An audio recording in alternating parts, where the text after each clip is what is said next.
I know you don't want to hear about Corona.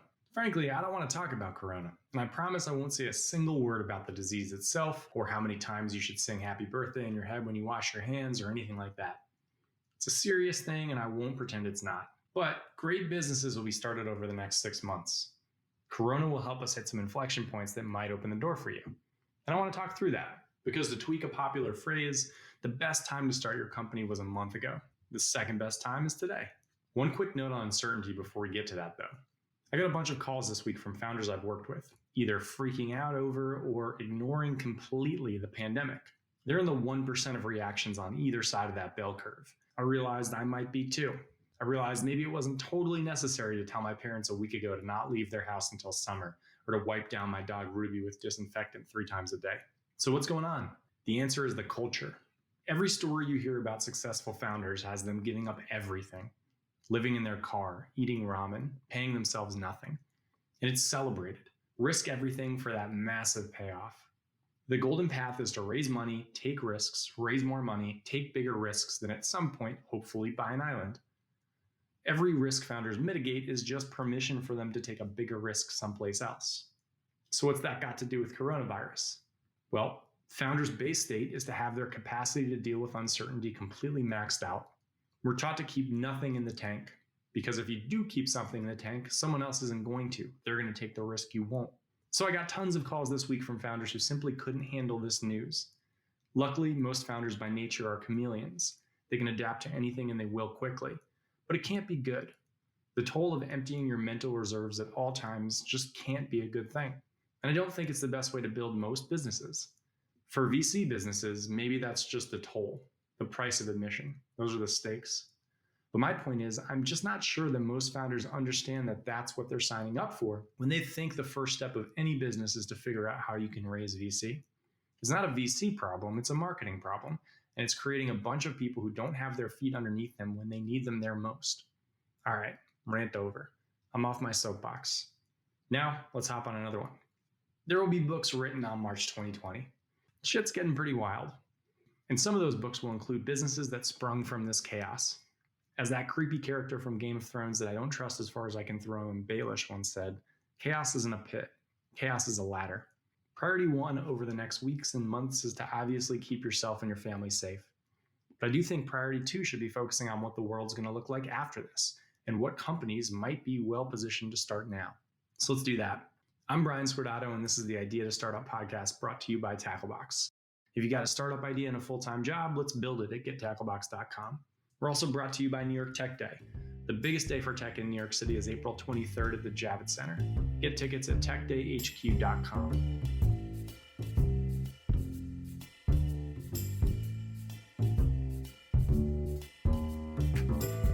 Startups often operate in a world of very slow and then very fast. It's a game of inflection points.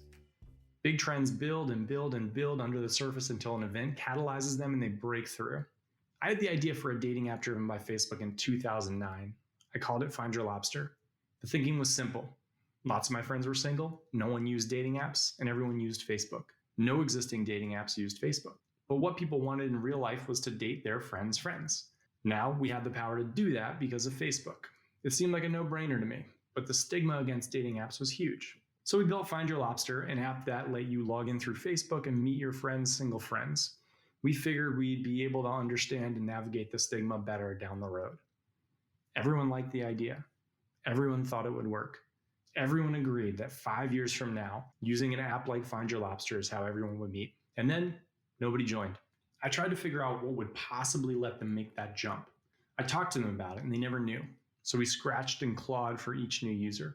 We segmented by location, by alumni from the same college, by interest. Every user was a grind. Then Tinder launched. Tinder started in LA with good-looking 22-year-olds from sororities and fraternities at the local colleges. They smashed that stigma right up front.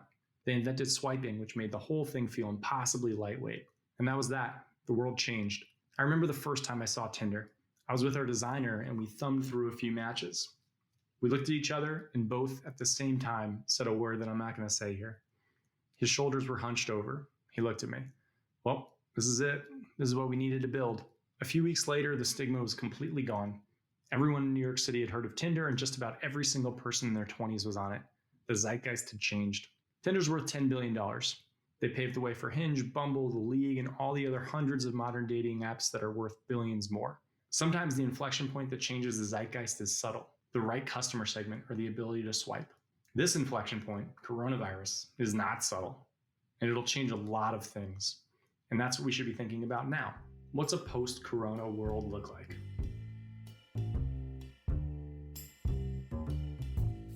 Airbnb was started in August 2008, smack dab in the middle of the financial crisis. Dropbox was late 2007. You've probably heard people talk about these the past week. Going back further, Apple and Microsoft were founded in the 70s during a recession, and Apple's resurgence with the iPod was in October of 2001. GM was founded in 1908 while the financial system was reeling from a crash so severe it led to the creation of the Federal Reserve.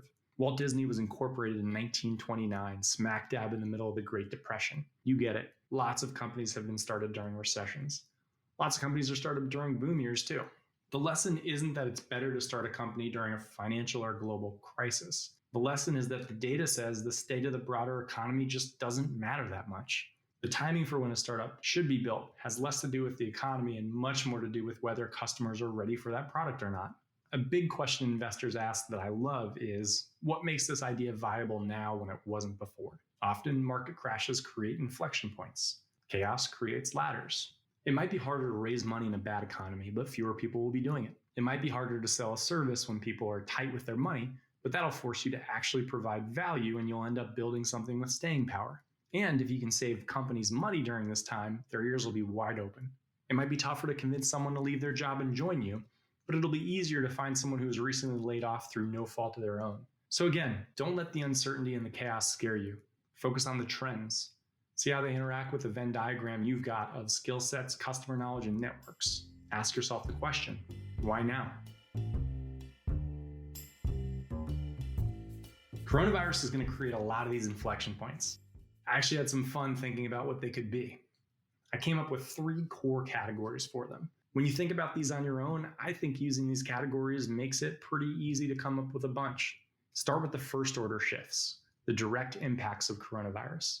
For me, these are all going to focus on trust. Next, there will be second order shifts, the result of the first order shifts. For me, these are all about community. And then there are the third order shifts. These take some dots to connect. For me, these are driven by clarity. Trust, community, and clarity. Let's start with trust, the first order shifts. You've probably heard a lot of pretty self-important people say that we're kicking off the greatest work from home experiment of all time. Well, I guess add me to that list. I think the forced work from home month plus we'll create lasting change.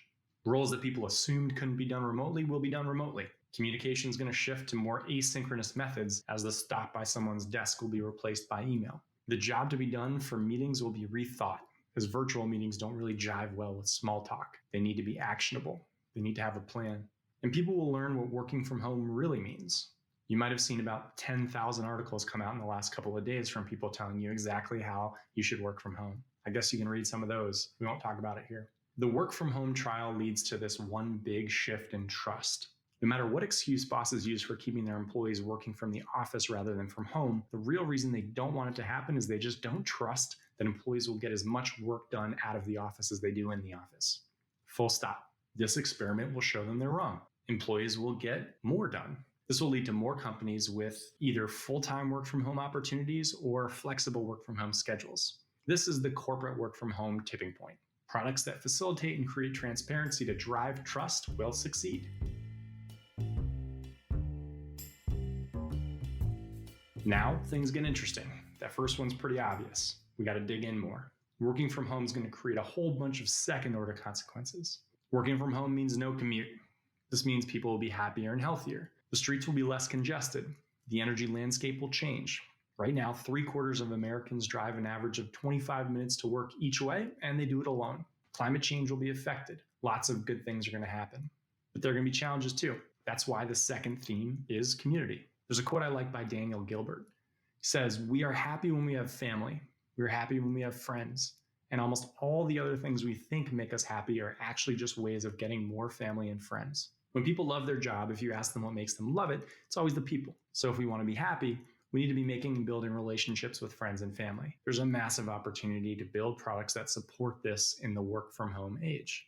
Community will become more important away from work as well because the itch won't be scratched at the office. If we aren't commuting, we're way less likely to go to a physical gym to work out. Peloton's already created the best virtual community plus workout product known to man, but there's tons of other opportunity here. Over the years, I've been pitched virtual trainers, virtual workout classes, virtual workout buddies, and on and on and on. Nothing's really stuck. But in the last week alone, I've seen a daily plank challenge over Zoom started by one friend promoted on Twitter, a Zoom yoga class started by another, and a daily push-up challenge Google Doc. The tipping point might be coming. Things like Zoom and Facebook are going to be the cornerstones for all sorts of different virtual relationship opportunities. No commute also means more time to cook. Cooking alone is not fun. Sharing what you made on Instagram after you've cooked it is kind of fun. Cooking with friends is really fun. Deep cooking experiences for all the customer segments who are about to be on day 5 of social distancing with some carrots, garlic, ground turkey, arugula, lentils, tomato paste, and a drawer of whatever old spices they've got. Those things are coming. Again, the point here is community. There are tons of these second-order consequences I won't get into. They all stem from behavioral shifts that'll become permanent when working from home is a reality for more people. There's opportunity here. The third order consequences I see will all be around clarity. We've already gotten tons of cold emails and applications to Tacklebox in the last 10 days. Emergencies create perspective. They force you to confront your own mortality. They make you ask questions. Are you really doing what you want to be doing? For lots of people, this leads them to build businesses or to work for themselves. Clarity has also come for people through interactions with the leadership of their company. This type of event shows the leadership chops of the people you've hitched your wagon to. Many people have fallen short in the last 10 days. I've gotten tons of emails from people looking for startups to join, a place where they feel like maybe they'll be appreciated. Talented people are about to hit the market. Maybe they'll be ready to start a company with you. Maybe they'll be ready to join your company. Maybe they'll be ready to feel comfortable in a place with real leadership. Finally, clarity will come in tougher ways too. If you're running a company or you're at a company, you're about to see how valuable your product actually is to your customer. You're going to see if you've got enough cash to survive all the churn that's about to happen. Clarity always creates churn. Businesses building non-essential products aren't going to make it. So what's the big takeaway on clarity? Lots of talented people are about to become available to help you with all the businesses that pop up from the shifts from this inflection point. I've got a weird interest in Tony Robbins. I've heard he's an alien, and I'm not sure that it's not true. He's like Paul Bunyan mixed with Bill Brasky. I've heard he's 7 feet tall and 300 pounds. I've heard he doesn't know what year he was born. I've seen him walk on coals, and someone who attended one of his conferences said he actually levitates. I don't know about any of that, but I do like his finance books. I think he's got good advice. And one core piece of his advice is that things go in cycles. Every 10 years or so, there's a big event that causes a ton of chaos. He argues that it's silly to freak out about it because we know it's coming. It's like freaking out every winter when it snows. The event might be scary, but the fact that an event is happening shouldn't be, and the result should be clear. Opportunity. It's winter right now. We got to stay inside and wear our jackets, but it'll end. So let's think clearly about what things will look like when it does and build for that. If you're about to dig in on a startup in your near social distancing future, give me a shout at brian@gettacklebox.com or just apply at gettacklebox.com. You can also start at the Start Here podcast on season 1 from idea to startup and go through those solo episodes. It's a pretty good way to start. The best time to start something for the post-corona world was probably 6 months ago. The second best time is today. I hope everyone stays safe and smart.